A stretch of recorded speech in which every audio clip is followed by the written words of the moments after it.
Hi, it's me again with Corel Tips and Tricks. Somebody sent me this file, kind of told me what they're trying to do, but they're having trouble with the interactive fill tool. This is a group of 3 objects. So if they get the interactive fill tool and swipe across it and then go to a elliptical and move it around, you can see that there's more than one. There's actually 3 because it's a group of 3. So all you have to do in this case, and it doesn't always work, but I'm going to go to object group and ungroup it. And now you can see that we have 3 objects. You can go right here to combine them or go to object and down to combine with Control L. And that combined them into a curve and not 3 objects. And then when you get the interactive fill tool, you swipe across it, get the elliptical, and you only have 1. Now he told me what he was trying to do, and I thought I'm going to finish this for him or show you what he's doing. It's pretty clever. He's drawn a square like I do. And actually, we'll just use this one. And I'm going to select that one and then shift select that one and go EC to put it inside there. So for just a second, I'm going to group it together. Control G, Control D to duplicate it. Move the center rotation there and rotate it 120 degrees. Control D, Control D. I don't really understand the lightening up, and maybe he's going to change the color. I don't know. And then he's going to make a pattern. So I'm going to Control G to group it. I'm going to make it something with my ratio locked. I'm going to make it 6 inches. Change my nudge factor to 6. And because of these lines, they're going to match up right there. You know what? Let's do this.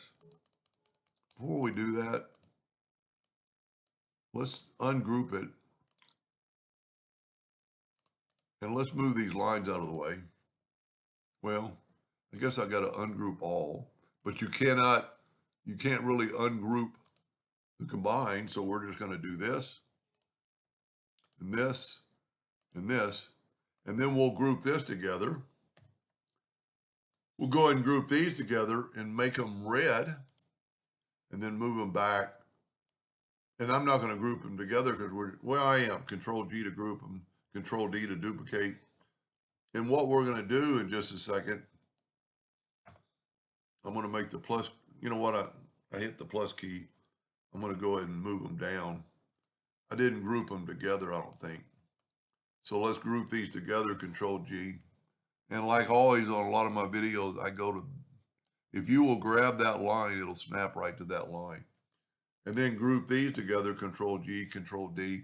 And this is one of those items you could do with math. And if you hit it the first time, you can make as many as you want. So I still don't understand the variation of color unless we're going to do something. So now I'm going to get rid of all this on the page.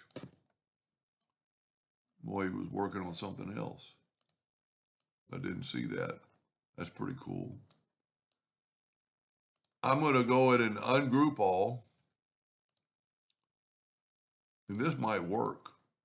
I'm going to go to Edit, Find and Replace, and I'm going to pick that red, and you can, okay, I guess I need to ungroup all. Go to Object, Group, Ungroup All. Grab that red line, and you can see we got it down there. From Selection, Find All, hit Delete. So now you have that. I'm going to go ahead and group them back together, Control G. I wonder if we put a black box around it, will it look like it's going into the abyss? Never know. That's pretty cool. Maybe that's what he was planning. I mean, it almost looks, it looks great. So one advantage of people emailing me and sending me files is I get a tremendous amount of ideas, and that is cool. But so don't forget to combine things when you want to, especially in the interactive fill tool. That's pretty cool. Anyway, I hope that helped him a little bit, and thank you for watching.